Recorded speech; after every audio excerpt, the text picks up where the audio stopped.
Oke, kita jawab pertanyaannya tadi. Tadi pertanyaannya udah terjawab belum, Mas? Pak, sudah.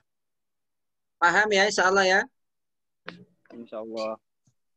Saya belum kok udah. Jadi saya ulang lagi. Tadi kan ada pertanyaan. Ya ayyuhalladzina amanu la taqrabus sholata wa antum sukara hatta ta'lamu ma taqulun. Jadi kata sukara di situ dipahami oleh para ulama bahwa yaitu orang yang kehilangan akalnya, baik mabuk atau gila. Maka kalau ada orang di tengah-tengah sholat kok gila, maka otomatis batal. Ya, maka otomatis batal apa namanya? Sholatnya. Nah, dalam arti lain, nah ini tolong diperhatikan. Ini bedanya dengan orang batiniyah yang salah. Kalau ini makna tersirat yang boleh dipakai. Dulu kalau masih ingat anak-anakku, ada namanya tafsir isyari. Masih ingat nggak? Halo? Masih ingat nggak tafsir isyari?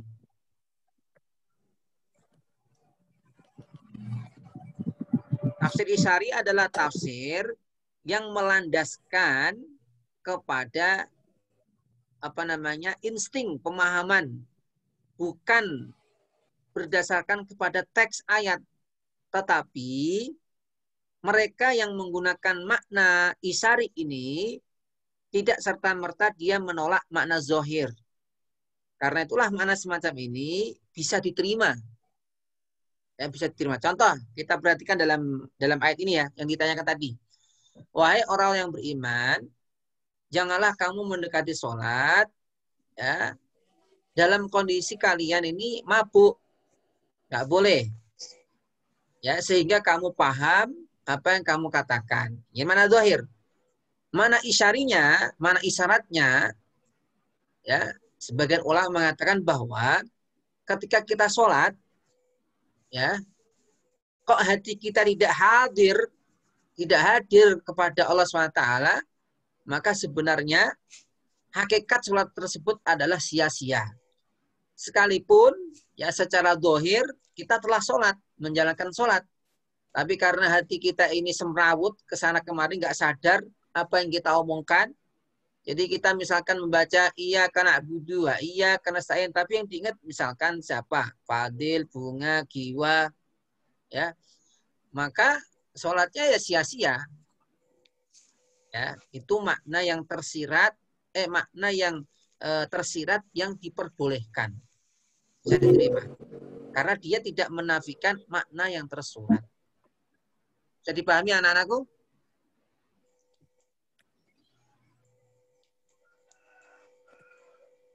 Silakan, ada pertanyaan lain?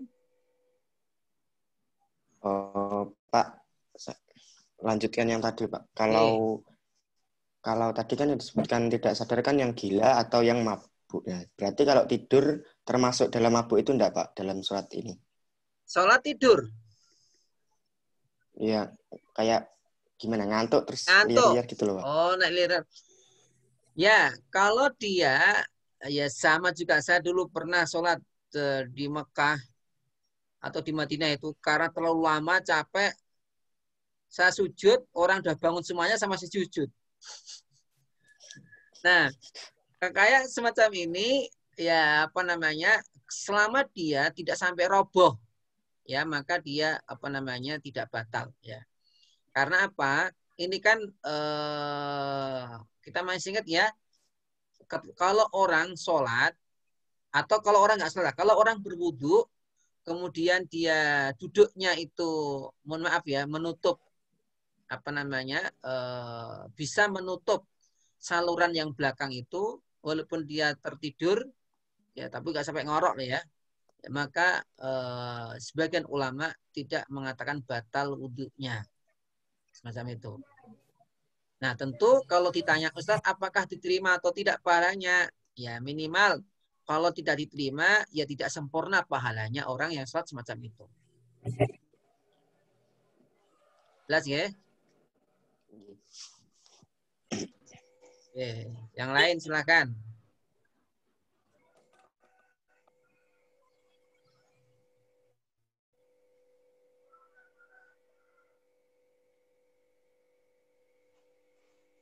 Itulah kenapa anak-anakku ya, kalau orang lagi mau sholat, kok dia ngantuk banget, capek banget.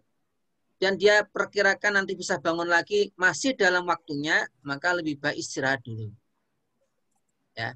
Tetapi kalau dia udah ngantuk banget, tapi kalau dia tidur kebablasan, maka lebih baik dia sholat. Ya.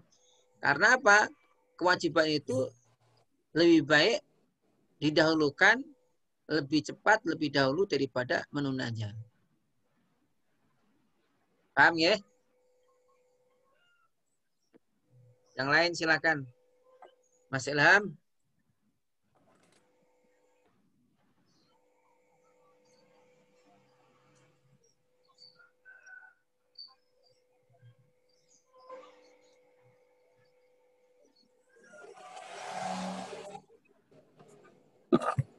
Saya Ustaz.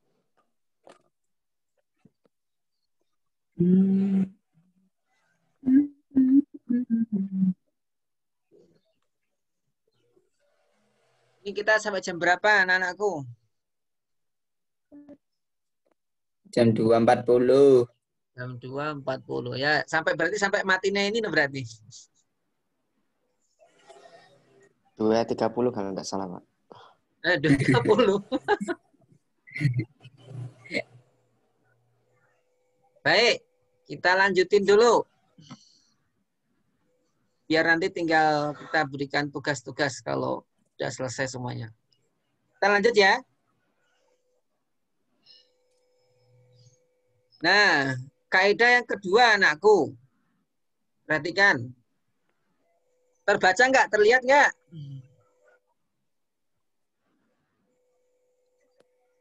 Terbaca, Pak. Oke. Ya, kaidah kedua, laisa kullu ma thabata fil lughati sahha hamlu ayati tanzili alaihi. Antum bisa nulis nggak dari situ? Bisa, Pak. Nah, coba ditulis dulu deh. Nanti sambil menghafal kosakatanya. Menghafal apa itu? Kaidahnya itu loh. Laisa kullu ma thabata fil lughati sahha hamlu ayati tanzili alaihi. Tulis dulu.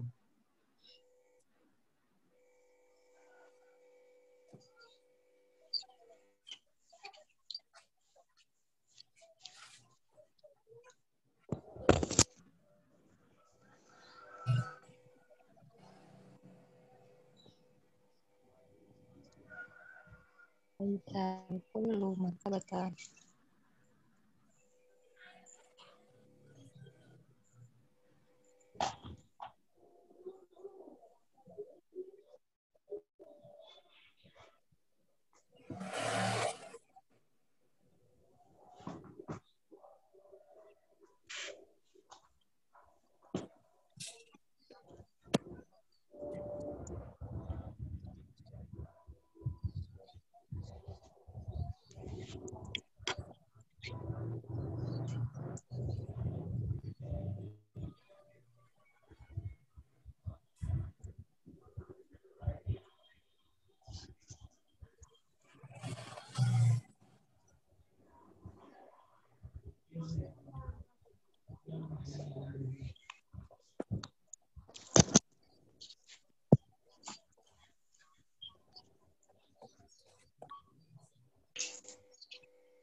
Sudah ditulis?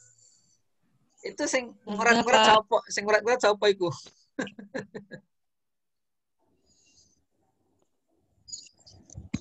Jadi, bisa diurat-urat, Pak. bisa dari situ kamu ngurat kisah. Oh iya. Boleh diurat-urat nggak, Pak? Oh ya, jangan nanti nggak bisa ngelihat. Ini siapa sih admit siapa ini? Lagi ada yang mau masuk nih. Ini siapa ya?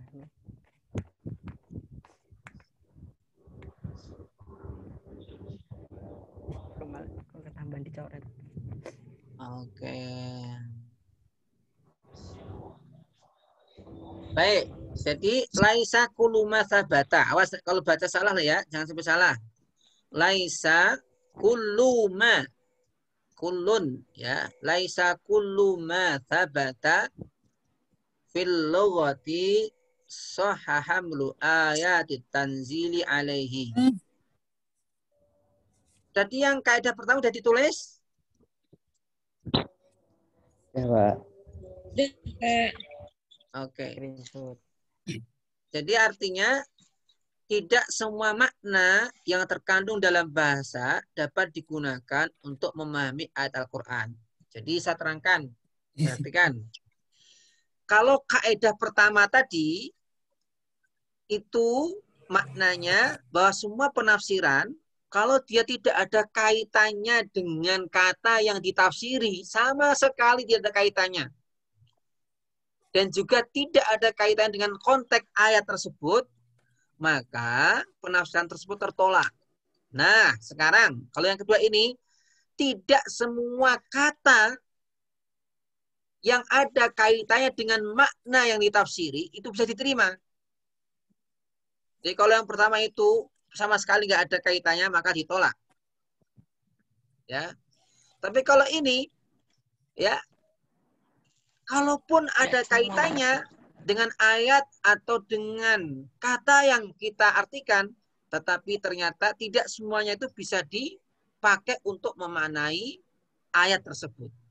Jadi, dengan kata lain, tidak semua makna yang terkandung dalam suatu kata itu kita bisa gunakan untuk memaknainya. Halo, nyambung nggak? Nyambung, Pak. Oke. Pak. Bisa dipahami ya. Nah, coba diperhatikan penjelasannya. Ya. Dalam memahami kandungan ayat Al-Quran, tidaklah cukup hanya mengandalkan kepada makna bahasa saja. Nah, ini yang pertama yang harus kita lihat. Ya. Jadi,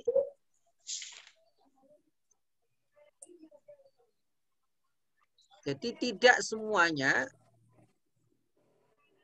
Lah ini kok jadi 29, tadi 32. Ada yang error, Pak. Oh, ada yang error. Oh, 30 masuk. Ya. Oke, kita lihatin. Jadi tidak semuanya, ya, makna bahasa itu kita pakai. Ya. Tetapi harus mempertimbangkan latar belakang ayat tersebut atau asbabun nuzul. Taruhlah misalkan Anda pinter bahasa Arab, tahu semua makna yang ada dalam kata Al-Quran. Ya. Tetapi Anda memahaminya terlepas daripada asbabun nuzul, maka tentunya tertolak. Jadi tolong diperhatikan, asbabun nuzul ini ada dua macam. Yang berupa, ya, berupa riwayat. Jadi misalkan kamu menemukan contoh terkait tentang ayat yang berbunyi, ya, wa yas'alunaka 'anil mahid qul huwa adza fa'tazilun nisaa fil mahid, surah Al-Baqarah. Ya. Jadi ayat ini menerangkan tentang apa? Adanya pertanyaan, ya, orang-orang kepada Rasulullah terkait hukumnya wanita yang lagi haid. Ini gimana ini? Hai Bunga. Ya. Ya, Pak. Delik. Nah, mereka bertanya kenapa sebabnya? Karena mereka melihat sikap orang-orang Yahudi misalkan terhadap orang-orang wanita mereka yang haid, ya, bagaimana mereka memperlakukan para wanita yang sedang haid. Mereka ditaruh tempat tersendiri, makan sendiri, ya, tidak boleh berkumpul, ya, apa namanya, berkumpul dengan keluarga. Nah, ini. Maka para sahabat melihat hal semacam itu. Ini kan, ya, orang-orang Islam datang ke Madinah kan, atau ada di Madinah kan sebelumnya sudah ada peradaban lebih dahulu. Di antaranya adalah orang-orang ahli kitab. Maka kemudian apa yang terjadi? Mereka mempertanyakan Rasulullah SAW.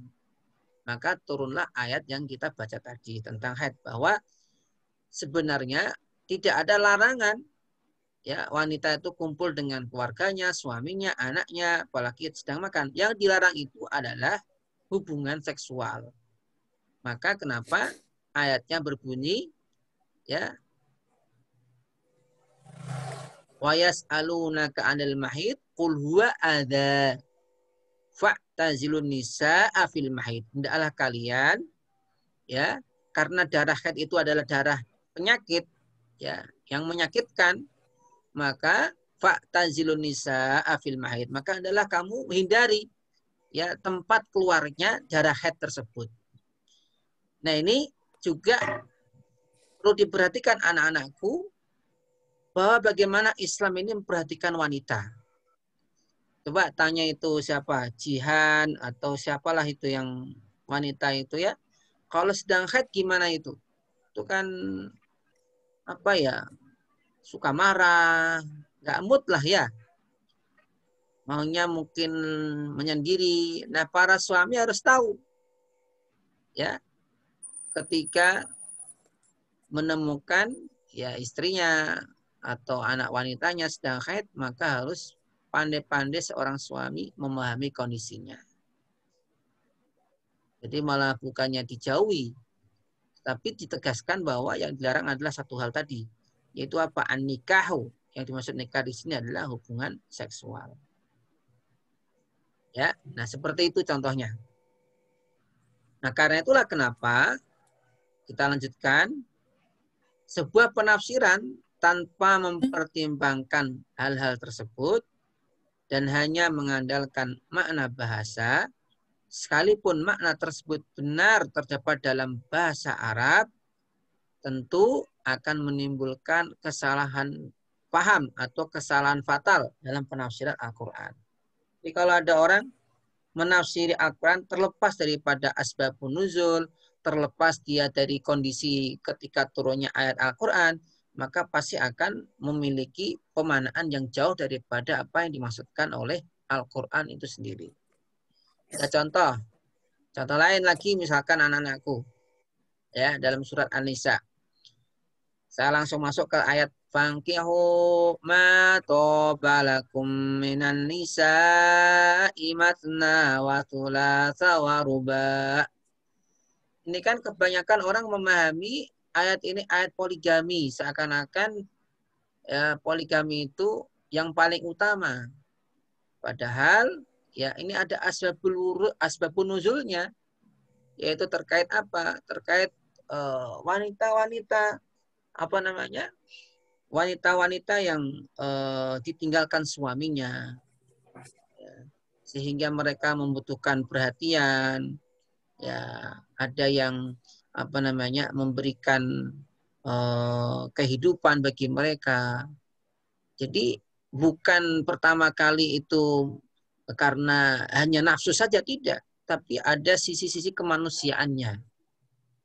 Nah, ini yang mungkin hilang daripada mana sekarang dari orang-orang yang melakukan apa namanya poligami. Intinya bahwa poligami itu harus didasarkan apa?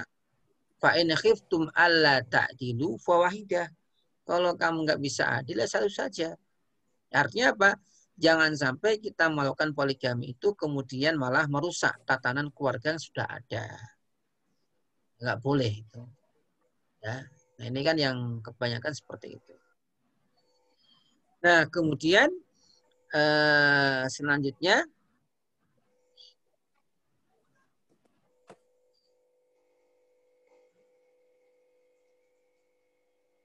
nah, ini contohnya, contoh yang real kalau kita hanya memahami bahasa. Fanadatul malaikatu wa huwa qa'imun yusalli fil mihrab. Annallaha yubashshiruka bi Yahya musaddiqan bi kalimatin minallahi wa sayyidan wa hasuran wa nabiyyan minas shalihin. Coba teman-teman ya, kata kalimatullah, kalau secara bahasa itu kan ya kata-kata Allah, kalimat Allah. Ya. Jadi musaddiqan bi kalimatillah artinya apa? Membenarkan dengan kata-kata Allah, yaitu apa? Ada yang mana Al-Qur'an. Nah ini. Padahal makna yang dimasukkan daripada kalimatullah ini harus kita lihat. Siyak ayat ini menjelaskan tentang apa? Jadi konteks ayat ini menjelaskan tentang apa? Ya. Padahal ayat ini adalah terkait tentang apa? Kisah Nabi Zakaria ya dengan putranya Yahya. Nah, karena itulah kenapa yang dimaksud dengan kalimatum bi kalimatim minallah itu bukan kata-kata Allah, tetapi adalah bahwa yang dimaksud di sini adalah Nabi siapa? Nabi Isa. Ya, karena apa? Nabi Isa ini diciptakan oleh Allah seperti halnya ketika Allah menciptakan Nabi Adam, yaitu dengan kata-katanya kun fayakun. Baik, sampai di sini ada pertanyaan, silakan.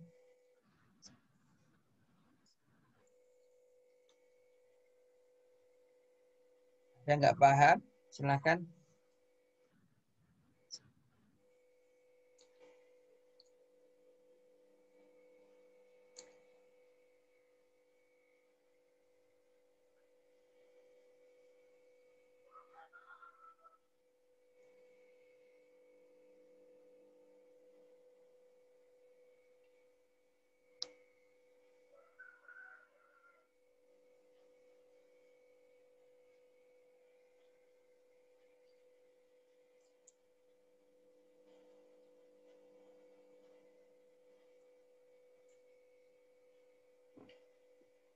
Ada yang suaranya nggak muncul-muncul, kenapa itu? Kok suaranya nggak muncul-muncul? Yang lain muncul loh?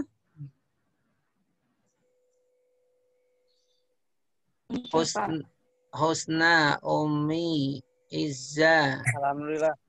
Ahya, Naimah, Fiti. Ini Siti kok nggak muncul namanya, kan orangnya mana? Siti.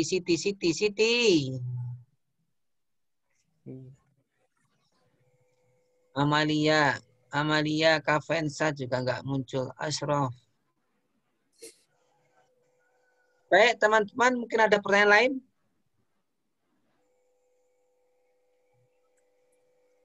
Monggo sambil direnungi. Tanya Pak. Oke.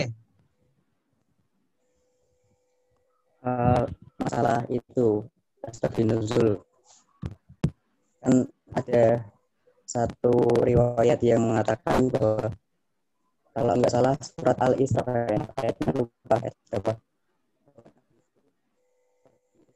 Ya. Terus putus Mas. Cek. Nah, putus. Ketika itu kan Nabi Isra Mi'raj. Ya. Saksiannya Siti Aisyah dan sahabat Ibnu Abbas kayaknya itu berbeda. Siti Aisyah mengatakan bahwa Nabi yang Isra Mi'raj itu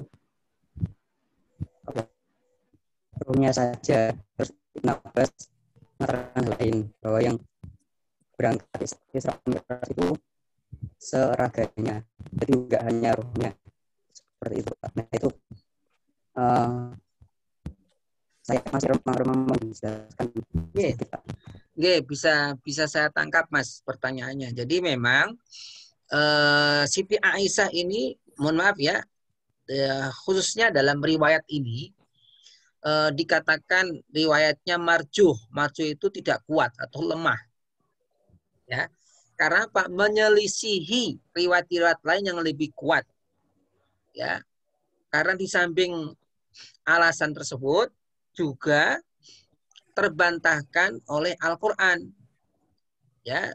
Perlu kita ketahui, jika ada hadis apapun itu, siapapun yang meriwayatkannya, jika benar dan itu bertentangan dengan apa yang disampaikan oleh Al-Qur'an, maka secara otomatis riwayat tersebut adalah tertolak.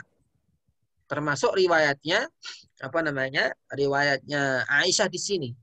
Ya, riwayatnya Aisyah di sini. Ya, jumhur ulama ya menolak ya pendapat daripada Aisyah itu sendiri. Karena dalam surat Al-Isra dikatakan subhanalladzi asra bi abdihi. Coba perhatikan kata abdun. Ya, abdun di sini adalah hamba yang dimaksud Rasulullah. Artinya apa? Ya, jiwa dan raga Rasulullah SAW diisrakan. Ya, Isra Mi'raj. Nah, karena itulah kenapa jika kita menemukan dua riwayat yang bertentangan, maka caranya adalah dengan mentarjih. Kalau tidak bisa, dikompromikan. Kalau bisa kita kompromikan. Tapi kalau nggak bisa, misalkan sama-sama sahih, sama-sama kuat, maka kita sama-sama kita kuat, maka kita harus mentarjihnya, ya ditarjihkan. Jadi langkah pertamanya adalah kita kompromikan, karena dengan kompromi itu kedua-dua dalil kita pakai. Namun kalau tidak ya kita tarjih. Nah terkait riwayat Aisyah yang tadi sudah disebutkan, ini adalah riwayat yang bertentangan dengan riwayat lebih kuat daripadanya. Sudah paham, Mas? Iya, Pak. Tapi masih ada lagi, Pak. Lanjut, Pak. Monggo. Kan dulu waktu diskusi IAT itu, nah masalah ini, terus lanjutnya itu, ketika itu Nabi mengetahui antara Siti Aisyah dan Ibnu Abbas itu saling berbeda pendapat. Nah, Nabi itu mengetahui, tapi Nabi malah diam saja. Nah, disitulah awal mula ijtihad diperbolehkan. Berarti itu sebagai dasar itu loh Pak, ijtihad itu gimana Pak? Masih remang-remang juga itu. Jujur ya Mas ya, saya tidak mengetahui riwayat bahwa Rasulullah SAW mengetahui hal tersebut. Karena kalau seandainya, ini logika aja, kalau seandainya Rasulullah mengetahui hal tersebut, pasti Rasulullah akan meluruskan. Karena ini bukan terkait tentang ijtihad, karena ini adalah terkait tentang keyakinan, ya, di mana Rasulullah SAW itu Isra Mi'raj, ya.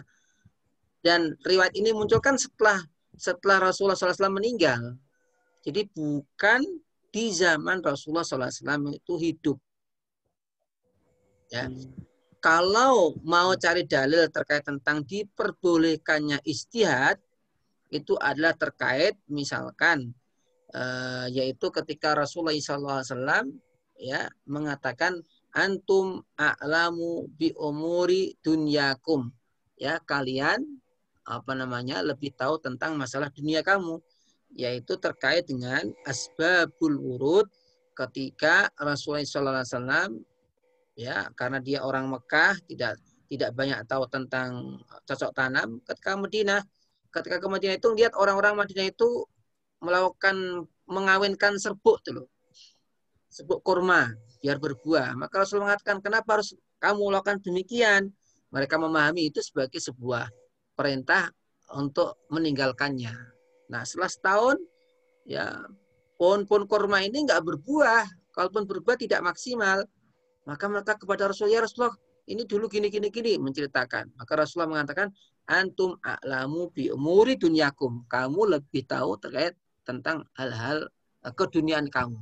Nah, disinilah kemudian muncul ya jika sesuatu itu ya tidak ada dalam teks Quran atau hadis, ya maka kemudian para ulama memperbolehkan ijtihad, apalagi terkait tentang masalah keduniaan yang tidak diterangkan oleh Quran maupun Sunnah. Bisa dipahami Mas ya? Iya Pak, makasih Pak. Yeah. Yang lain silakan.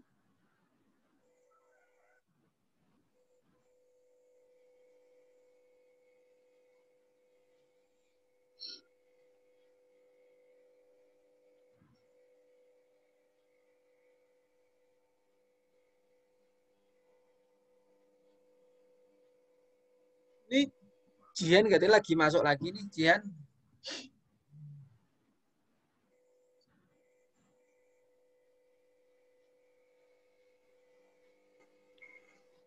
Baik, Jika tidak ada, apa dicukupkan dulu atau gimana?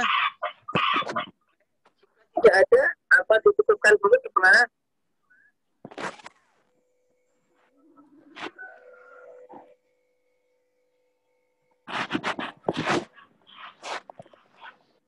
Ada pertanyaan lain? Ada kesulitan nggak menangkap pelajaran ini?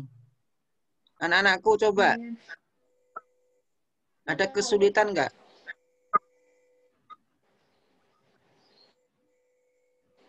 Sinyalnya, Pak. Sinyal ya? Iya, sinyalnya ini siang-siang lagi. Kamu disuruh apa? Bisa mau iki pengen tak foto sing kamu. Lucu nih. Makan tak bisa. Kita cukupkan sampai sini dulu ya. Nggih, Pak. Nggih. Nggih, Pak. Oke, Pak. Baik, insya Allah kita sambung sambil dipelajari. Yang tidak paham nanti ditanyakan ke saya lagi lewat pertemuan yang akan datang. Atau kamu membaca tafsir tertentu, kamu lihat kok kelihatannya kurang pas, kamu bisa diskusikan dengan kita semuanya. Baik, saya kira cukup sekian. Terima kasih. Assalamualaikum warahmatullahi wabarakatuh. Waalaikumsalam. Waalaikumsalam warahmatullahi wabarakatuh. Waalaikumsalam warahmatullahi wabarakatuh. Udah ya, data foto ya. Sudah kelihatan semuanya, G. Ini Jian sejak tadi nggak kelihatan Jian.